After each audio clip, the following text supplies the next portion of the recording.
everybody. I am Jeff from Ayelet Tours, and since 1986, we've been connecting people to Israel and the Jewish world. We are the official travel partner for Hadassah Missions to Israel, and we run trips all over the world under several banners. One is the Best Day Adventure banner for Jewish adults and Jewish singles. Another is the Traveling University featuring outstanding scholars. We have one of them joining us here this evening for the first of our four-part series, Scholar-Palooza 2025. He's a return visitor. He was here for Scholar-Palooza last year.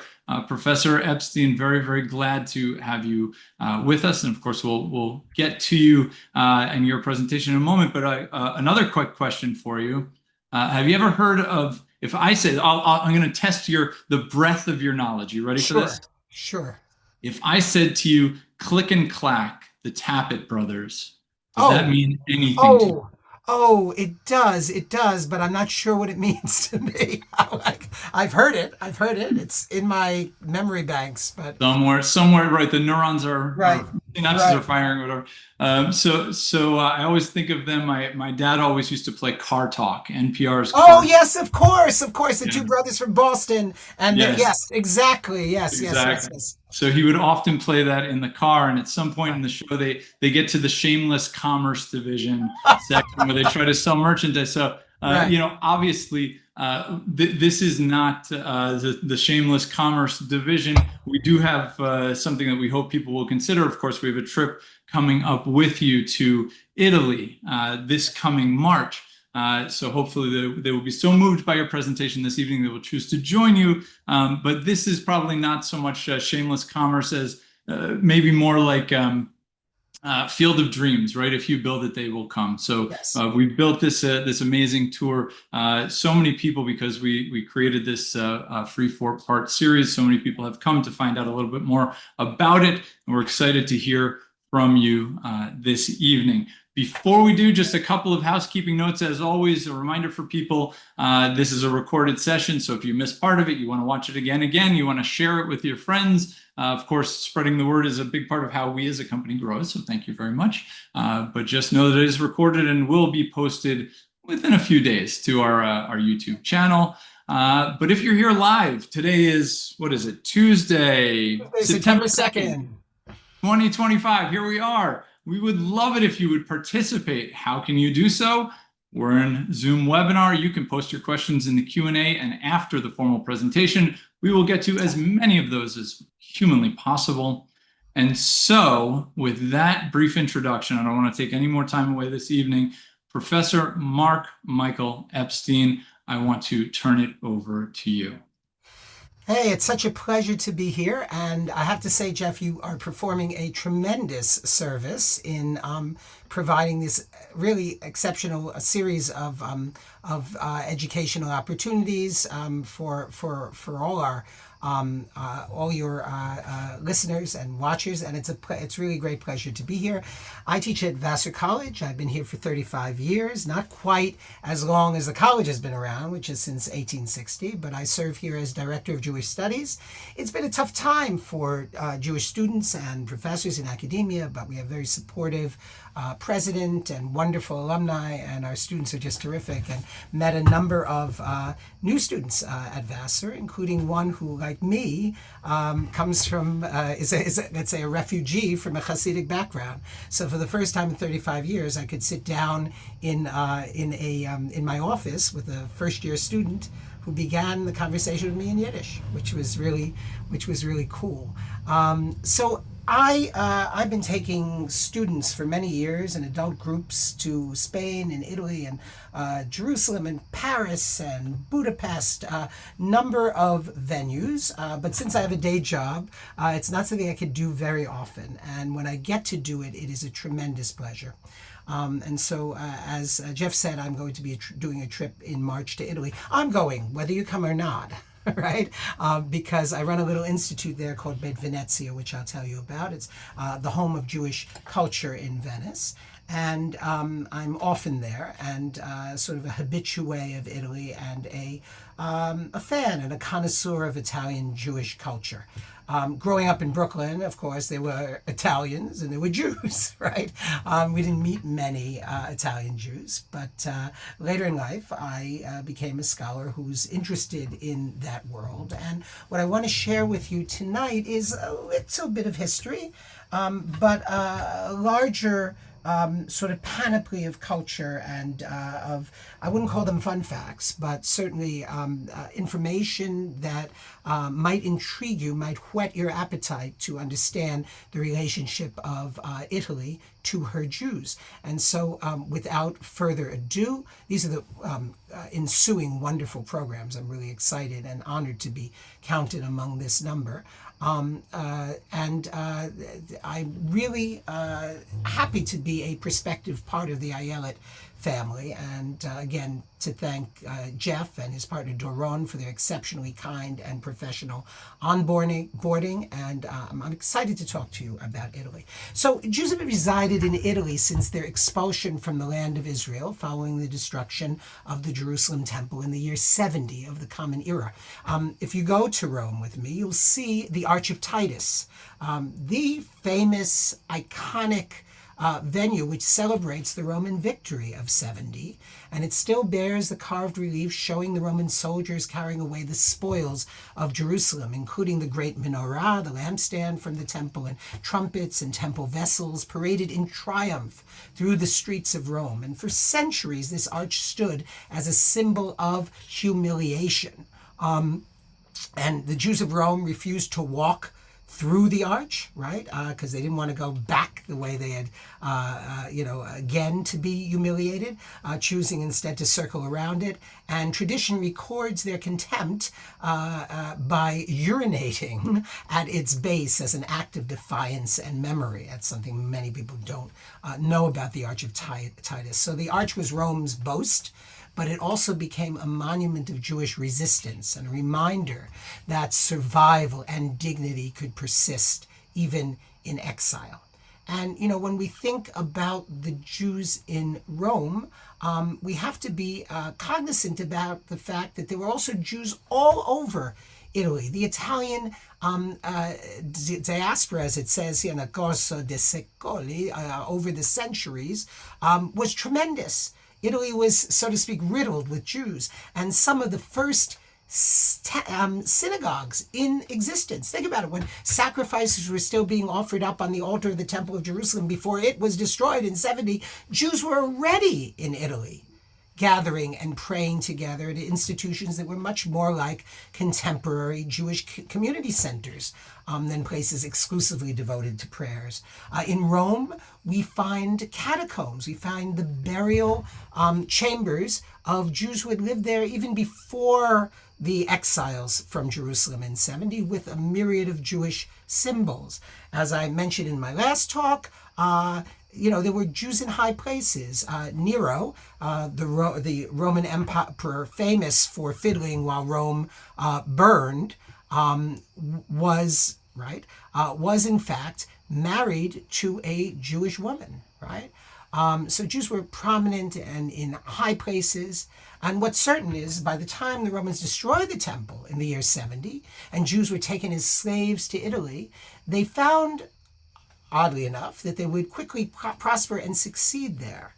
Many earned their freedom, became skilled artisans and traders and merchants, and the Roman Jewish community called itself the Italiani. They were more Italian than many of the people who subsequently came to Italy. And Judaism thrived not only in the capital, but in other places as well. And Jews became as Italian as they could be. As mostly Ashkenazi American Jews, American Jews have much to thank the Jews of Italy for, because it was from Italy that Judaism spread to the rest of southern and western and eventually Eastern Europe, right?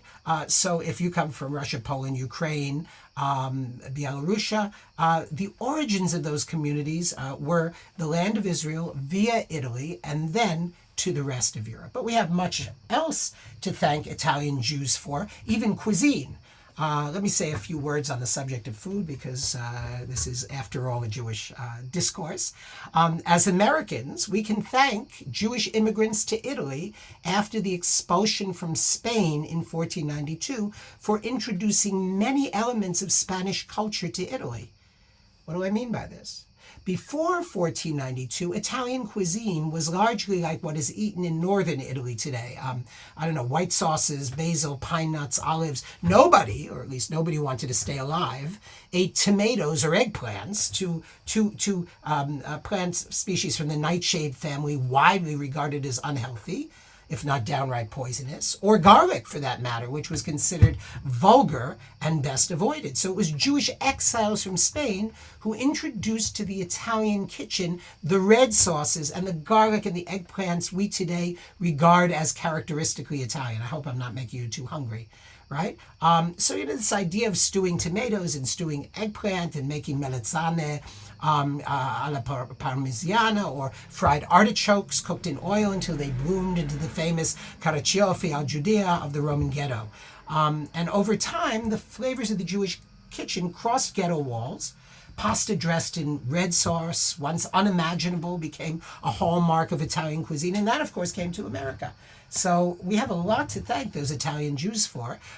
It was in Italy that I first tasted something that was sort of a payback to Italian Jewry from the general efflorescence of the cuisine that they gave into the world, which is that before Passover, before Pesach, Jewish housewives in Italy often get rid of their excess flour by making something called a rota de farone, a giant pasta wheel, drowning literally in marinara sauce. So it's Pharaoh's chariot drowning in the Red Sea. I want to take you on a brief tour of several of my favorite cities in Italy that have strong Jewish content and Jewish communities. But before I do, I just want to introduce a little music. I hope you can hear this. This is a song that it will be interesting to you because if you look at the words, alla fiera dell'est per 2 soldi, un topolino mio padre comprò. At the Eastern Fair, for 2 coins, my father brought a little mouse. And the cat came and ate the mouse, and the dog came and bit the cat, and the stick came, and etc., etc. Well, you'll recognize this as a species, as a version of sense of a song that comes from a very insular tradition, Jewish tradition. It's only sung on Passover Eve, obviously, Chad Gadya, only one kid, and it becomes part of majority Italian culture. Obviously, the first city that we should think about, because that's where Jews were exiled, was Rome. Now, Rome was the Jewish city par excellence, but of course it was the center of the Italian Catholic and universal Catholic world, because in Rome, Catholics built their, so to speak, Beit HaMikdash, their temple, and it was there that their high priest resided. Last time I spoke, I talked about my encounter with the Supreme Pontiff of the Roman Catholic Church. That was Pope Francis. We had a very interesting conversation, which I can tell you about at some point. But I have to tell you, I've been invited back to visit Pope Leo, and I'm debating on whether I'm going to go. The landmarks in Rome have a sort of bittersweet Jewish content. Of course, it was in the Colosseum that many enslaved people, we know about the Christians, of course, but Jews also met their death in gladiatorial contests. And people who are celebrated, like the Emperor Trajan, are in fact the people who were the great nemeses of the Jews. And yet in Rome, Jews thrived. And we have beautiful monuments, fragments of synagogues, sarcophagi with angels and menorahs. These catacombs that I mentioned before. I mean, look at this. This is from the 2nd century, some from the 1st century, and including fragments of sarcophagi with Greek and Latin inscriptions, and we've even found gold glass bowls. That is bowls, these are the bottom of a bowl here you're seeing, right? With the implements of the temple in Jerusalem, which was never forgotten, accompanied by Latin and Greek inscriptions. So Rome is very rich in Jewish archaeology. Of course, it is the ghetto of Rome, a place that largely doesn't exist anymore because it was cleaned out in the 19th century. That was a sort of essential center and hub of Jewish life. And Roman Jews had, here you can see where the boundaries of the ghetto were, and get some sense of what, hopefully this works, sort of a sort of reconstruction of the ancient ghetto. At the gates of the ghetto, this is going a little jerkily, unfortunately. At the gates of the ghetto, you can see that the heights of the buildings where Jews were lived in a compressed state. I don't know why. I guess when you do this, it is a little bit jerky, but this is a new installation at the Jewish Museum in Rome, which if you visit, you will be able to see, showing the old ghetto. And interestingly, the Jewish area of Rome, here distinguished by this magnificent neoclassical synagogue, is situated right on the banks of the Tiber opposite the Janiculum Hill. So it's in a sort of space of prime real estate and was the intersection of many commercial worlds. The Jews of Rome were never locked in a ghetto, although at certain times they had certain kinds of restrictions. Ghettos were actually invented in Venice, as we'll see. The Renaissance gave the world the ghetto. And you have some sense here. This is again, the video is a bit jerky. An aerial view where you can see the synagogue. It's a magnificent building, and that is a place that we will explore if you come to Rome. But there are revived commercial businesses in and among the Jewish community of Rome now. And my friends Sophia and Dora Piperno from a very old Roman family have developed the Talle de Seta as a fascinating sort of innovation of an old style customary garb. You see in among Italian Jews, the silk, it was called taled, T-A-L-L-E-D, talit or talis, right? The prayer shawl. So the sort of handmade and hand-fringed prayer shawl was a phenomenon that completely died out by the mid-20th century. Some people had their grandparents, their grandfathers, taled, but they were made of polyester subsequent to that point. And I have friends who work in real estate, and they had their grandfather's taled, which was very beautiful. And they decided that they were going to revive this craft. So together with some I consulted on the project. They found an old factory, silk factory. They revived the looms, and they started to produce these magnificent prayer shawls, which are hand fringed by lace makers, old ladies who know how to make lace. Beautifully done, you can see, in a number of colors and a number of sizes. And what is important about the Western Sephardic talet is that on the corners of the talet, people would put their family coats of arms. And I feel very touched that the very first one they produced was mine. M.M. Ayin, right? Mem Ayin, Meir Michael Epstein. And they now have quite a booming business sending these things to Western Sephardic communities, but other communities all over the world. So just an example of living Jewish traditions in Rome. Florence is a magnificent city. If you're an art lover, you know, when I go to Florence, my métier, my research interest is in medieval and Renaissance art, and I'm at the Uffizi at 8:15, and the guards know me, and I'm always the first person upstairs in the Botticelli room before everybody with their cameras taking selfies are there. So it's really, it feels like, you know, I have some quality time with Venus and quality time with Primavera. But Florence is a legendarily beautiful city with, again, a neo-Moorish synagogue, which is massive and fascinating. And if you come with me to Florence, you get to meet the community, both the rabbi, who's another Piperno, a cousin of Dora, and a really great guy, but also Enrico Fink, a wonderful musician who is the community president and serves as lay chazan there. The sites of Florence, the Arno River and the Santa Croce Cathedral, are prominent, and we will visit those places, but we will see them, here Santa Croce in the foreground, in juxtaposition with, of course, the magnificent synagogue, which is just, I mean, it's a stunning place.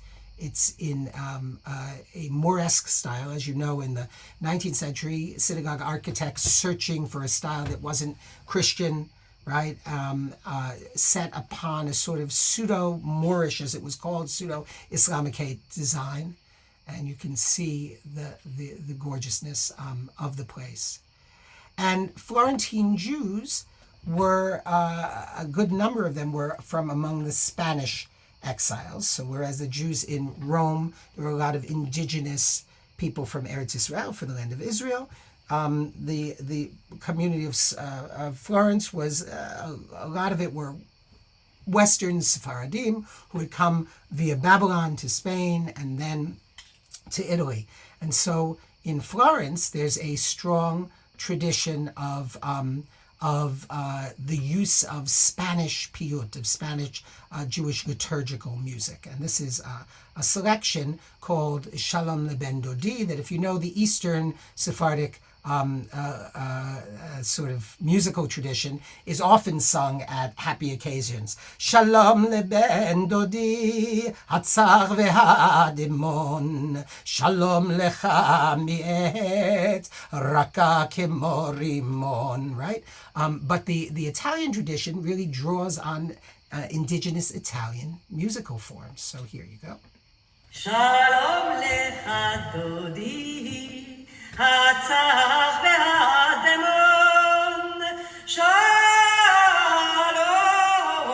שלום לך מת, רכה כמו רימון, שלום לך מת, רכה כמו רימון, רכה כמו רימון, לקראת אחותך very sort of charming tradition in Florence. Padua is very special. Padua had a small Jewish community, but a very special and exceptional Jewish community because there was a yeshiva there. And in the high medieval period, in the yeshiva, there was a teacher named Rabbanit Miriam. She was a very learned wife of the rabbi, who called herself Rabbanit, not because she was a Rebbitzin, but because she taught in the yeshiva. She taught from behind a curtain, right? Those were those days. And she was a quite exceptional person. And the synagogue is interesting because it is, the ark faces east, so it's along a long wall on the second floor of a building, and you can see it here. Padua was known for its university. The university is magnificent, the courtyard of Palazzo Bo, where you can see the coats of arms of all the people who came from all over the world to study there, to study under Galileo, to study under Vesalius in the operating theater. But among those people who got educated in Padua were such people as Joseph del Medico, who was an astronomer, not an astrologer, right? An astronomer. And you see he published a book with his own portrait in Hebrew called Ma'ayan Ganim, with diagrams of Euclidean forms and astronomical calculations, etc. Really, really fascinating book. Another person who got his degree in Padua was a guy named Tobias Cohen, Tuvia Harofer, who was Polish. You can see him here with his Polish hat, a globe, an armillage's sphere, and a book.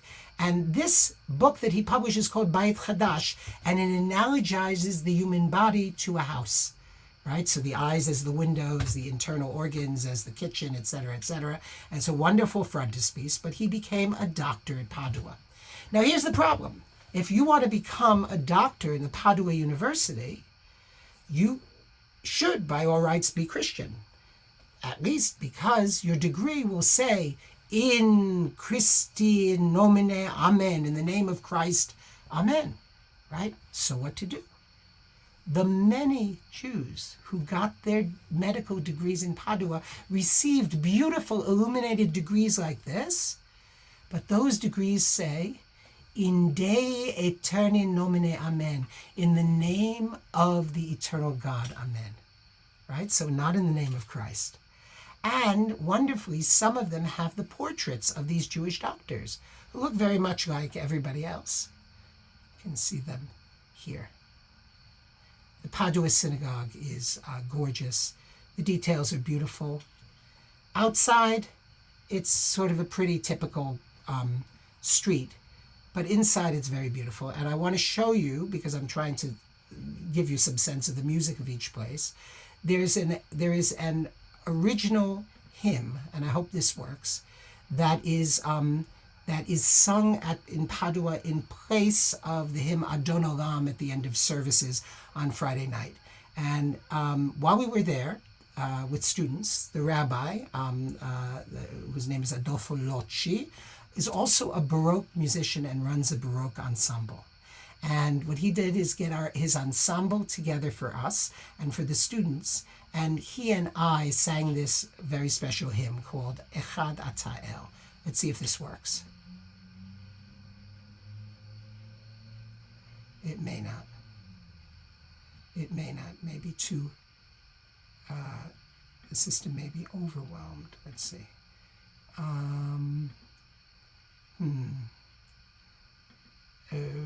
Cannot play media. Okay. Well, you can see us there singing, and the hymn goes like this.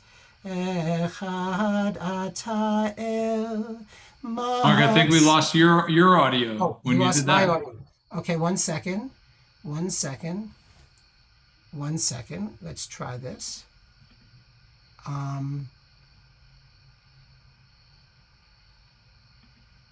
Holding on. Okay. If you can hear me, you can hear me. I can't hear you. Can you hear me? 1 second. Let me. Something about that video. I'm unmuting. Let me go on. Oh, you can. Okay, they can hear you. I lost your audio. I'm not sure why, but they can hear you. Okay. Continue on. Okay. So in Padua they sing the hymn is Echad Ata El Makse Mikol Tzara Ata Tzur Yisrael Ulecha Nashir Zimra Ata Av Harachaman Moshiach Hein Biltach Husna Al Am Neman Ubechatamid Niftach Ana Hoshiana Amen Amen. Very beautiful, right? And it's hopefully maybe Jeff can send out a link to the version with the orchestra. Siena also has a synagogue, and Siena was the quintessence of a merchant city. One of the most sort of picturesque cities in all of Italy. The synagogue is small. The Jewish communal area itself is very, very modest, I would say.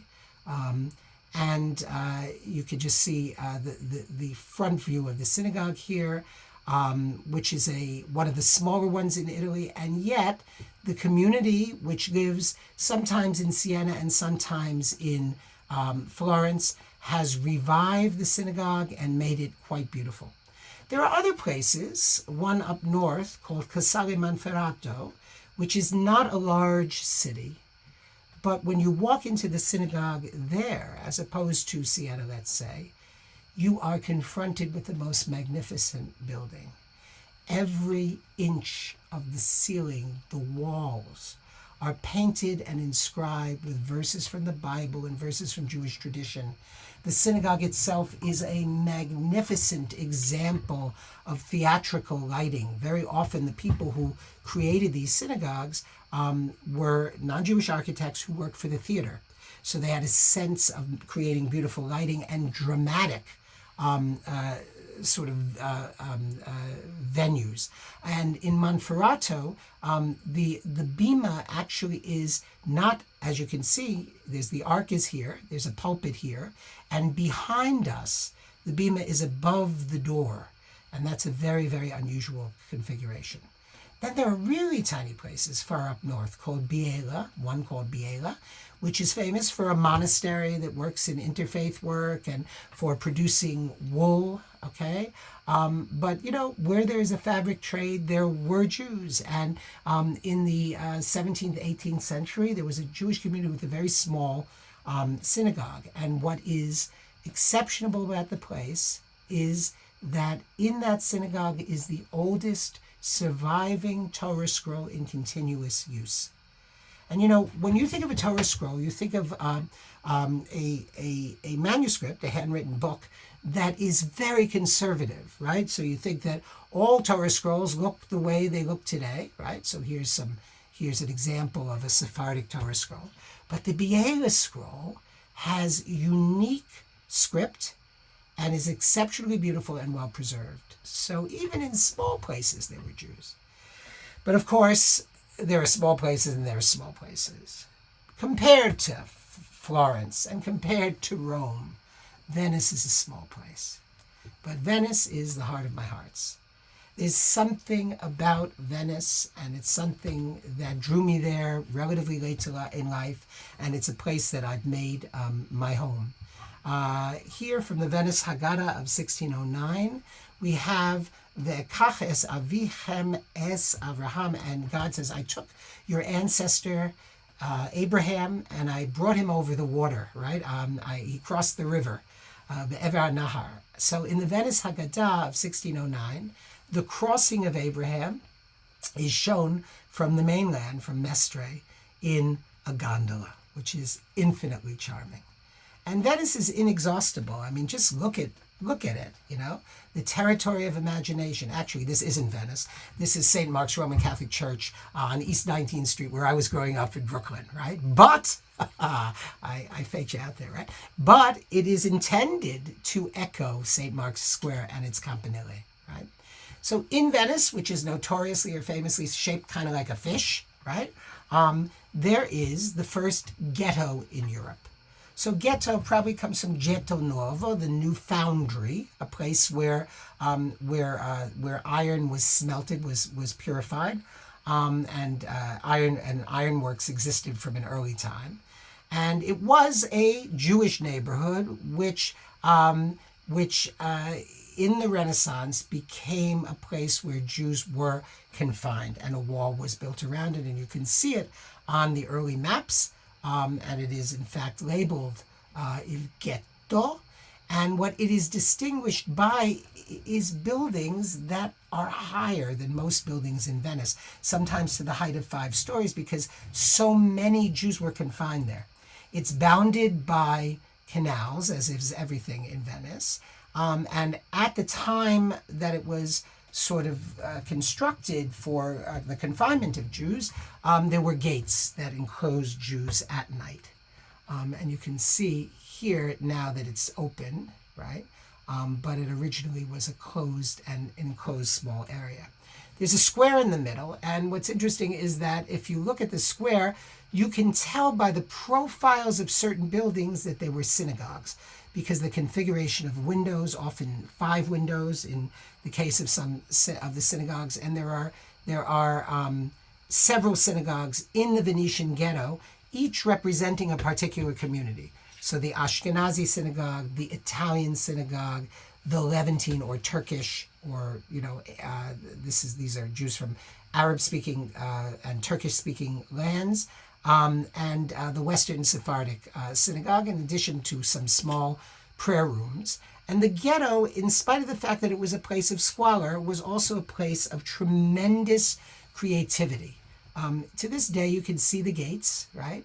And you can see the areas in which Jews had shops of various kinds, engaging in various professions, including banking, right? So Jews were really instrumental in developing a banking or money lending industry, because they were shut out of everything else except small old clothes sales and the selling of eggs, or very, very minor agricultural commodities, by restrictions on their freedom. And yet, in these buildings, look, 1, 2, 3, 4, 5.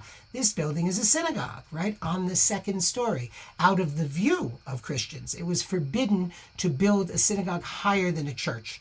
But if the synagogue was in a house, it looked nondescript on the outside.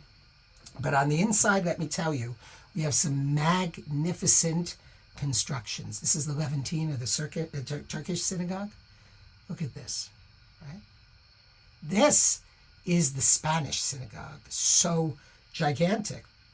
What's interesting about this synagogue is that, in a way typical of Sephardim, they're not denominational. So there are no Reform Sephardim, right, or Orthodox Sephardim, although nowadays things are, stratifying the way they have in the Ashkenazi community. But in this synagogue, there was a female choir. They sang from the women's gallery, right, like angels in heaven, right, unseen. But there was a female choir that was trained by a female choir master. And there was also a very, very famous choir master that I'll talk about in a couple of seconds, named Salomone de Rossi, who came from Mantua and became the sort of chief choir leader in Venice. In normal Venetian world, you look up and you see sort of the roofs of buildings. But in the ghetto, you can tell there's a lantern, which means it lets light into a synagogue below. Or right on the wall, there's an inscription, right? And that inscription often says, holiness to the Lord. And it represents the idea that you are standing across from a place where the Holy Ark is in the synagogue, and therefore you shouldn't expectorate or urinate or do whatever people did in the early modern period in urban environments. Lately, of course, in the ghetto, there have been monuments, I should say, to the deportations of Jews, both plaques put up commemorating the Jews who were deported during the Holocaust, and what are called Stolpersteine, these small stones on the ground in front of homes from which Jews were deported during the fascist period and during the Holocaust. There's still a matzah bakery in the ghetto, and there are artisans creating Jewish objects still, which is really wonderful. Venice also features something extraordinarily special. It's highly romantic, place that attracted people like Lord Byron when they were in Venice, Jewish cemetery.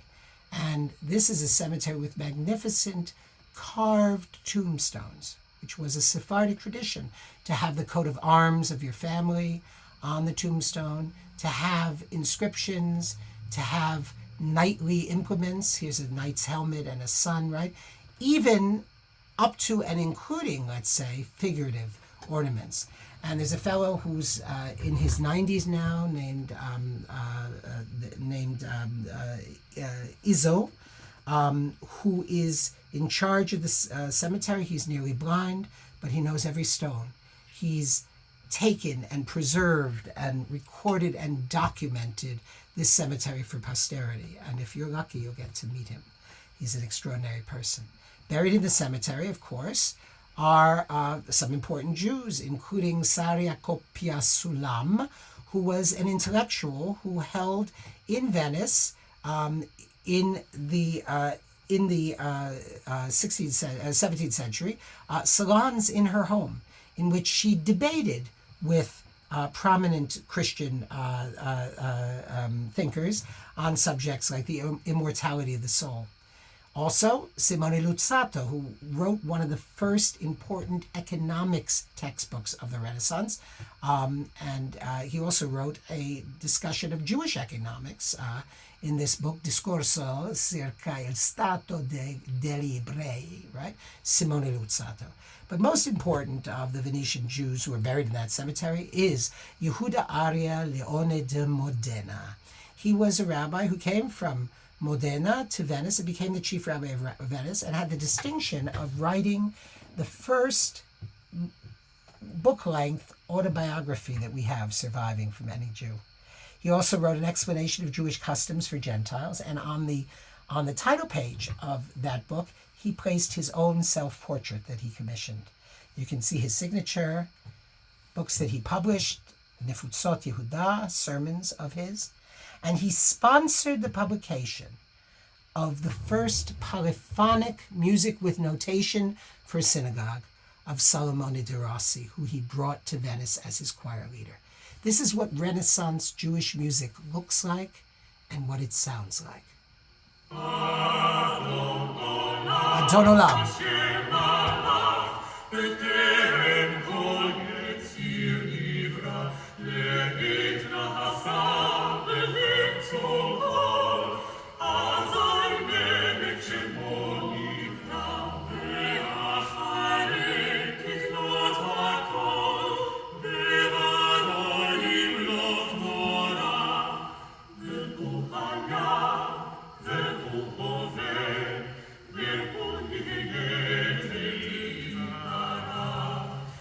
Leone Modena is one of my great heroes. And I even started to play with the idea of writing a novel about Leone Modena, Salomone de Rossi, and several other characters. Can I tell you about it? Because this is just an idea right now. So I started to think about him because he was an interesting guy. He was, of course, an Orthodox guy, but he loved life. He loved music, and therefore he found a way to sanction this very sort of polyphonic music to be sung in the synagogue.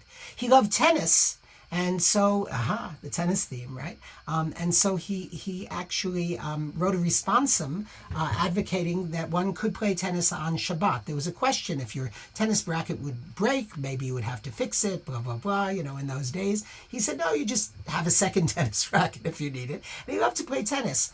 And I imagine him in my novel as this very sort of forward-thinking person who solves a murder mystery with the aid of two people. One, his friend Balthazar. Balthazar is an African who is a gondolier in Venice, and we know that there were black African gondoliers at the time of Leone de Modena, and serves as the sort of shamash of his synagogue, and Salomone de Rossi, the composer that he brings in to write music for the synagogue. So you have Rossi, the composer, and you have Balthazar, the gondolier, and here a painting by Vittore Carpaccio showing a black gondolier, and the painting is called The Finding the True Cross, and The Rescue of the True Cross, which you will see in the Accademia, if you come with us, in the Accademia in Venice. And it also involves Rabbanit Miriam from Padua, remember, she who was lecturing in her yeshiva in Padua to the men from behind a curtain, and her daughter, who disguises herself as a boy in order to come and sing in the choir in Venice, right? So I have this whole vision for this novel that maybe if we travel together, you'll help me develop.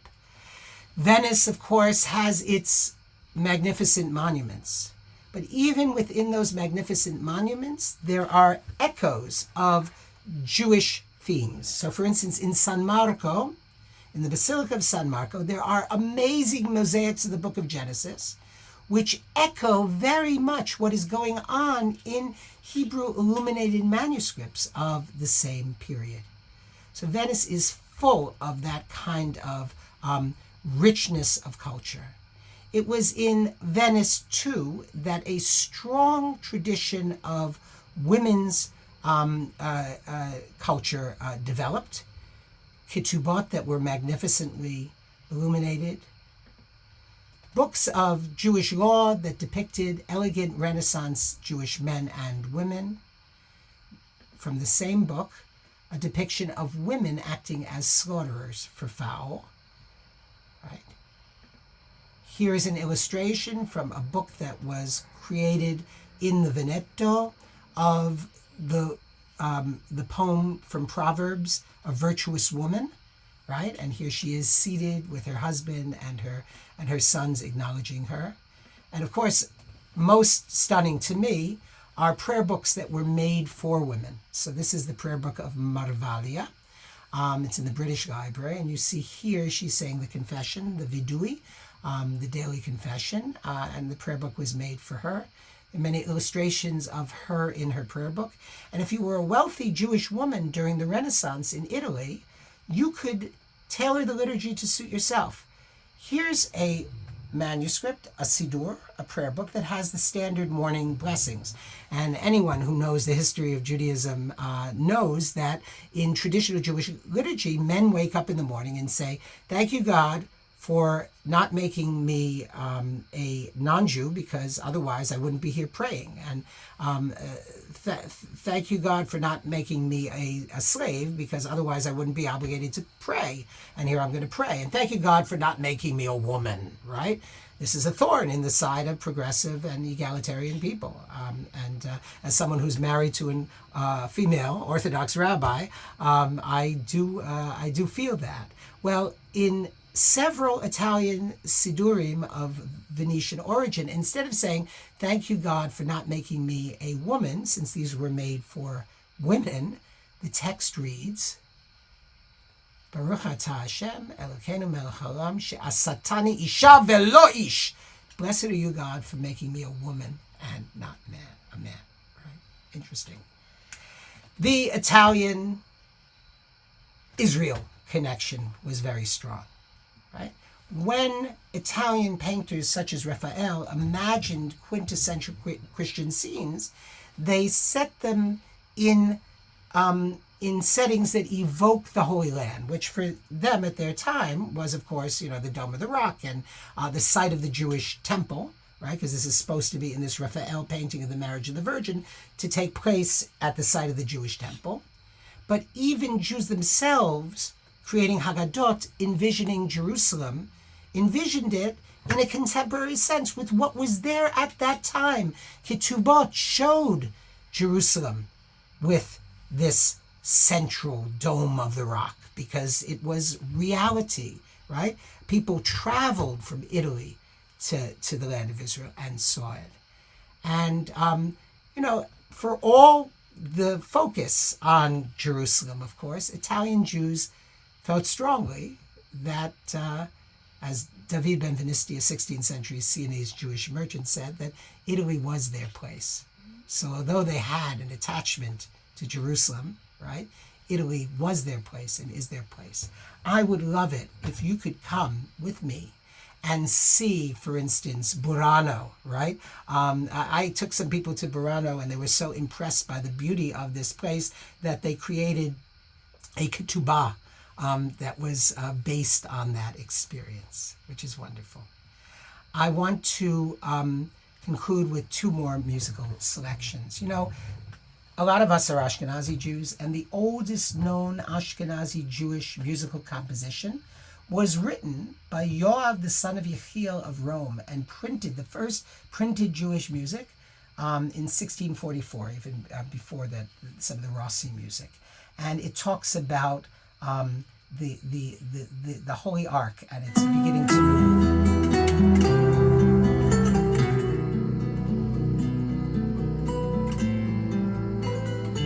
May hostile forces scatter before your Holy Ark, and your people gathered, your holy song will spark. Your priests then clothed in grandeur will lead the song restored, and peace will sound her music, singing unto the Lord. This is the classic Italian melody.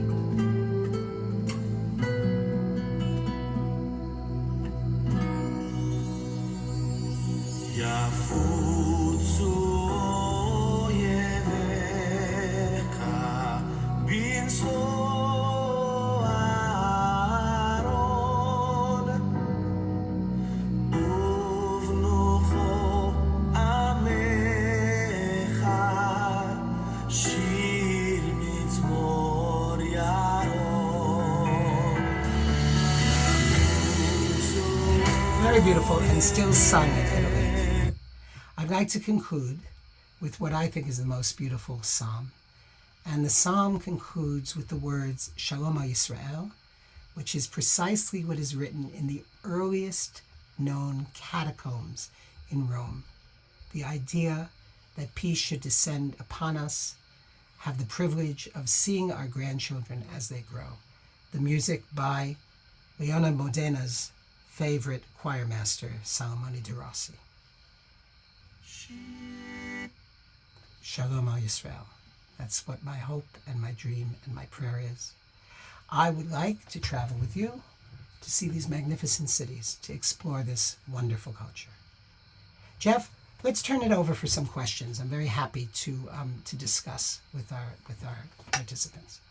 Professor Epstein, first and foremost, thank you very much for Great pleasure. the insightful look into the Jewish story in Italy. I know we've already got some very nice comments in here. Somebody, Sanford Turbo, wrote in, I would like to share this fascinating lecture again and share it with friends. How do we go about it? The answer, Sanford, is we'll post it on our YouTube channel, so you can go to the Ayelet Tours YouTube channel and check it out. I will say, Professor Epstein, I am a little disappointed.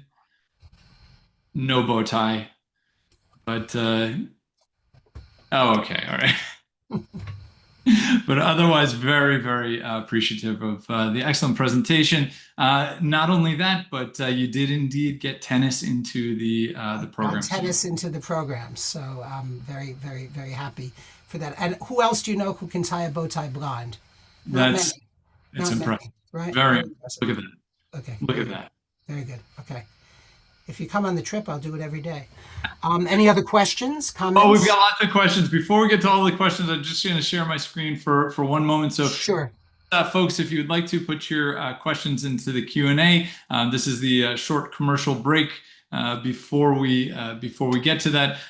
First and foremost, of course, you are participating right now in Scholar-Palooza 2025. This was episode 1, session 1 with Professor Marc Michael Epstein. Next week, we'll be joined by David Mendelson, who, if you read the e-blast we sent out, not only just got back from Uzbekistan and Kyrgyzstan, but had the opportunity to wrestle with an army officer there. So that, I imagine, Professor Epstein, that's something you've never done. No, only mud and jello wrestling. I don't generally wrestle army officers, but I'd be glad to take on any member of the audience. Okay.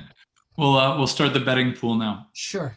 So just a reminder, of course, we've got the program next week and then the week after that. And then we do take 1 week off before Professor Burke, September 30th, because of Rosh Hashanah. So September 9th, September 16th, we skip 23, and then we're back together with Professor Burke on September 30.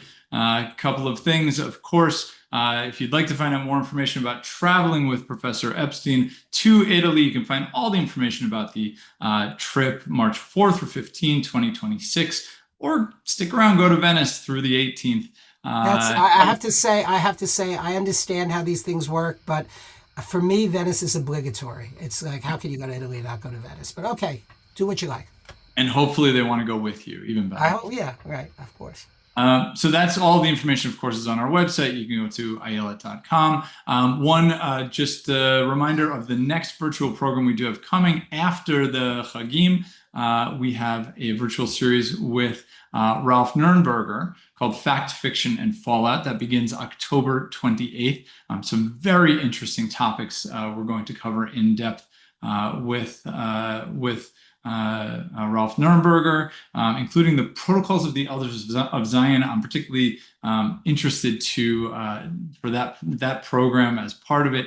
It should be a very, very interesting series. You can find all the information about that on our website as well, along with lots of great trips, including this one to Italy that we've been talking about, Mexico, Morocco, Romania. My goodness, we've got so many great things coming up in the year ahead. Hope you will be able to join us in person as well as, of course, on these amazing virtual programs. Okay, that's your commercial break. There you go. Lots of questions we've got already coming in. Early enough, the first song you played, we had a comment. Melanie Aaron wrote in when you were playing it. She said the song sounded like a Sephardic version, but I thought the Italian minhag was neither Ashkenazi or Sephardi. So if you could talk a little bit more about that, and that goes along with another question. I'm just gonna, my goodness, there's so many questions. I'm going to put together with that. Could you speak more to the history of Sephardic Jews in Italy, when and why they left? I believe my family's history is from Spain to Italy, and then to Egypt. Thank you for the session. Super. So as I said, there were Italiani in Italy who came from Eretz Israel, from the land of Israel, in the year 70. After 1492, there were Jews who came from Spain. And by the Renaissance, by the time the ghetto was established, there were several Jewish communities. There was an Ashkenazi community. That's when Shakespeare writes about Shylock. Shylock is an Ashkenazi Jew.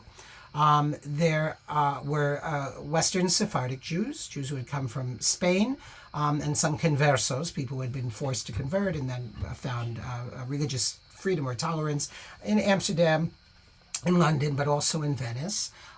There were Turkish Jews, Moroccan Jews, Persian-speaking Jews.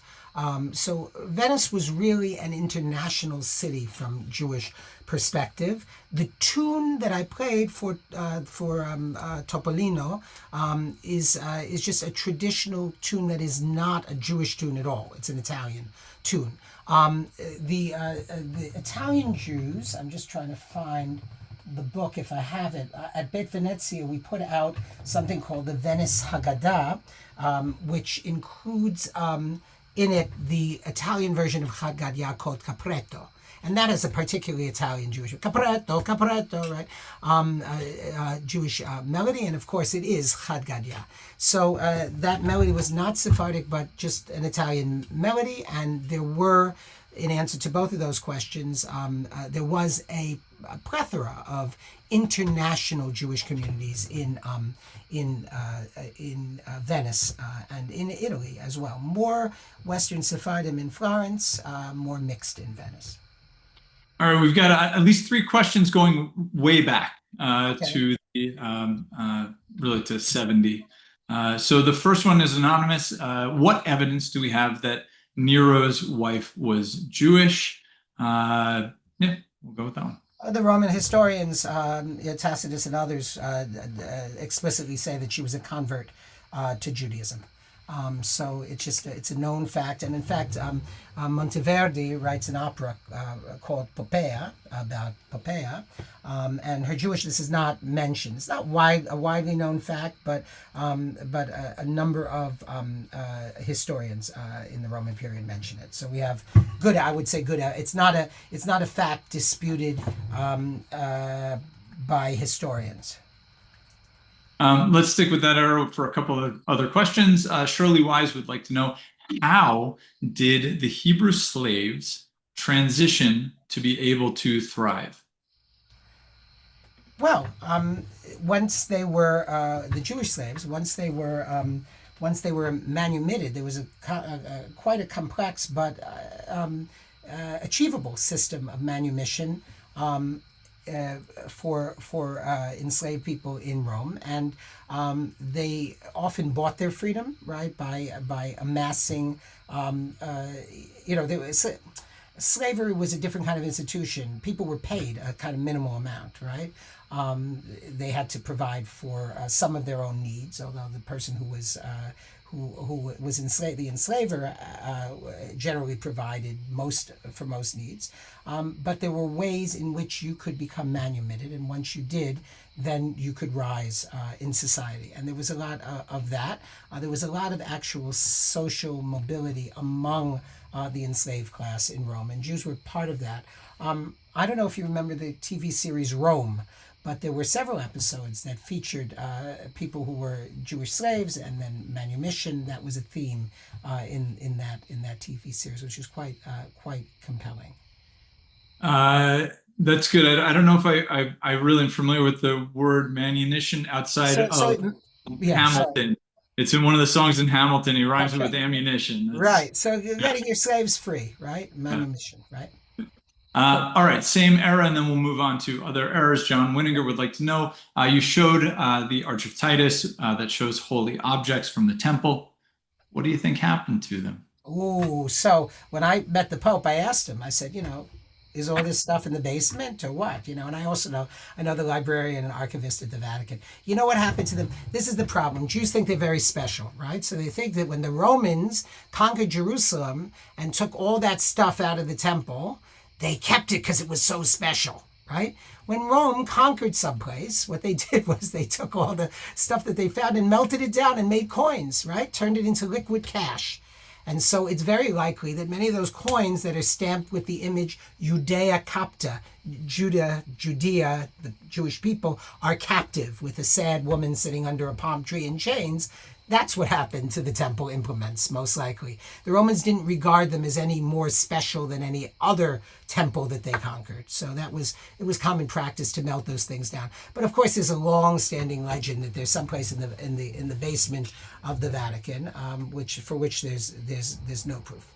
I like that better. The basement. Yeah, it's better. Yeah, I'm sure you could get some historian to come on and talk about that, and you get a zillion viewers. Yeah. Okay, what was the old the Tom Hanks movie based on the book where the Dan Brown book or something like that. Yeah, exactly. Yeah. Anyway, Eileen Millen just writes in, thanks so much for the super informative lecture. I really learned so much about the Jews in Italy. We got a real nice email.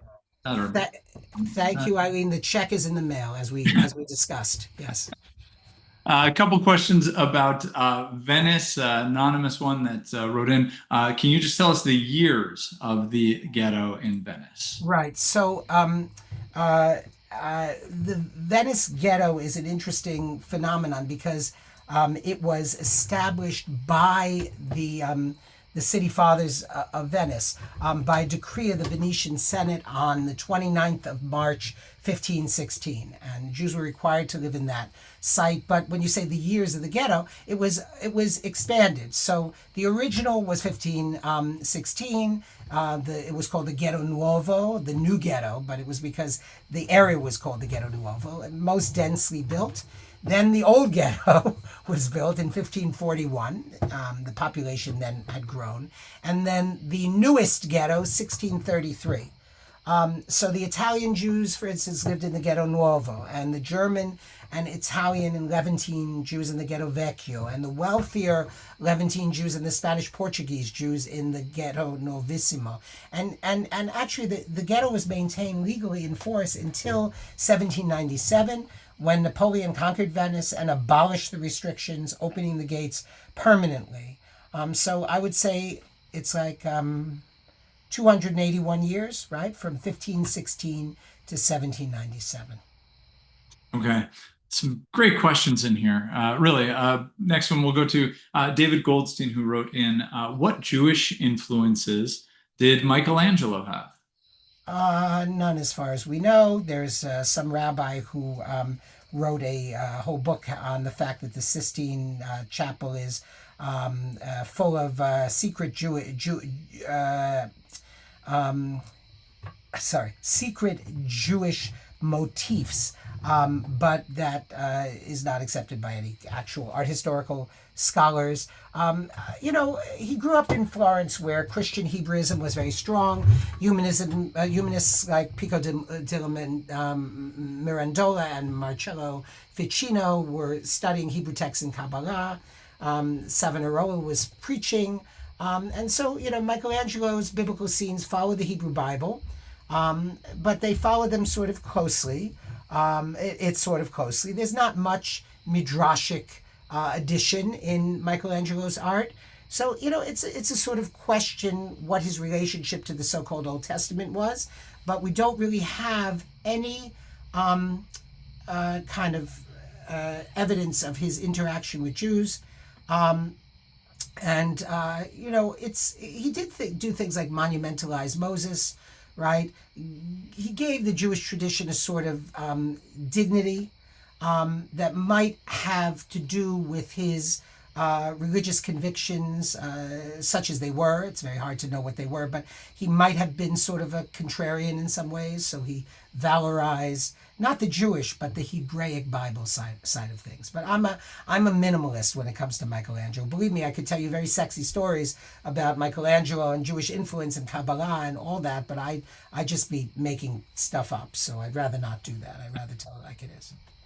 Fair enough. All right. From art to architecture, Richard Hirsch writes in, is there any evidence of or information about Jewish architects designing any of the Italian synagogues? So, unfortunately, no. There is evidence of Italian theater architects being involved in the design of the synagogues. But if you want a Jewish architect, you might consider thinking about the Amsterdam synagogue. I was just in Amsterdam for the 350th anniversary of the Shnocha, because the Western Sephardic tradition is ours, and that is a building that is very much a contemporary sort of Protestant structure, as is its daughter synagogue, Bevis Marc's in London, which is a synagogue we belong to as satellite members.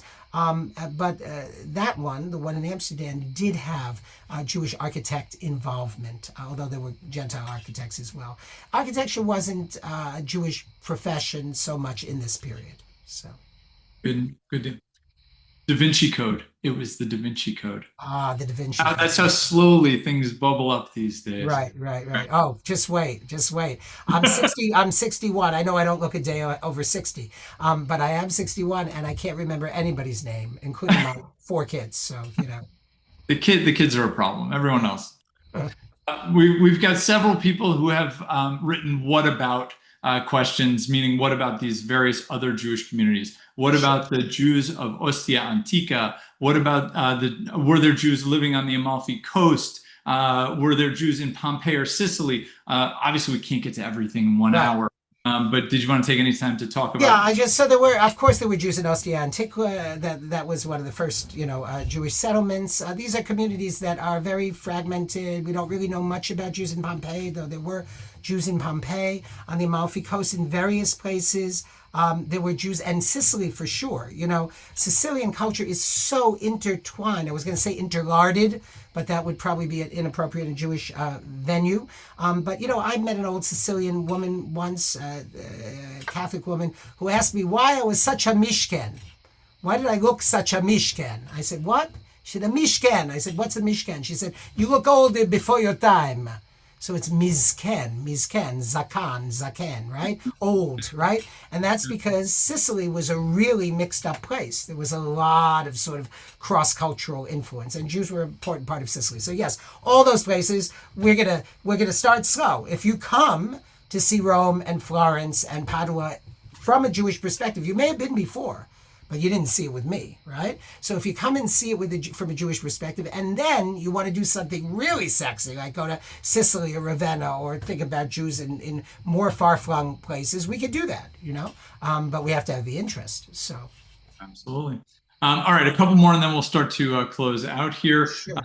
Norman Green wrote in, when I was in Trieste last year, the congregation was Orthodox. And I was led to believe that most congregations in Italy were at least nominally Orthodox, but it appears in the Padua photo you showed, or clip you showed, an instrumental ensemble played on Shabbat. No. This is not. First of all, that was a concert in the synagogue. It was not on Shabbat. Secondly, the concept of Orthodox Reform Conservative is a Ashkenazic concept. Italian Jews are traditional. So, it's just like in, Poughkeepsie, where you have an Orthodox, in Poughkeepsie you have 3 synagogues, right? Orthodox, Conservative, Reform. It's sort of like a street in a city where there's 3 Chinese restaurants that share a kitchen in the back. So it's the same people who go to the 3 different synagogues. It's just that the people who go to the Orthodox synagogue are used to that, and they like that. They're driving there. In the Orthodox synagogue, the parking lot is closed on Shabbat. So you can tell from how many cars on the street whether they have a minyan or not, right? That's Italy also. People do what they do, but when they go to shul, it's Orthodox. Nobody stands up and says in Italian, please turn to page 73 and recite responsively in Italian. It's a traditional liturgy with traditional music. Having said that, I have a number of friends in Italy who are developing alternatives, because in Italy, as in every place else, nobody wants to be Orthodox. I mean, I'm sorry, as I'm myself, I would say I'm orthoprax. I keep Shabbat, I keep kashrut. I'm not Orthodox in the sense of gender. I'm egalitarian, right? But I'm telling you that it's very hard to keep people within the Orthodox community unless you ghettoize them, right? And so, the majority of Jews in Italy, such as there are secular. When they go to synagogue, it's a quote-unquote Orthodox synagogue with separation of sexes, etc. And a lot of them are looking for alternatives. So there are sort of conservative things that have been imported from America and kind of reform stuff that's been imported too. And that's making some slow headway. But that's the story of Europe in general. Okay, a couple more. We're wrapping up here. Annie Bornstein, hi Annie, writes in that Ayelet, she led a trip to Italy with us about 35, 40 years ago, and very nice of her to write in. Were it not for Ayelet, they never would have discovered several amazing hidden synagogues. Thank you, Annie. Always nice to hear from you. Hope you're doing well. And I've got one. You want to play a little Jewish geography? Sure. All right, Alan Lyons would like to know if you're related to Alan Epstein of Philadelphia. Oh my God, Alan Epstein of Philadelphia? Never heard of him.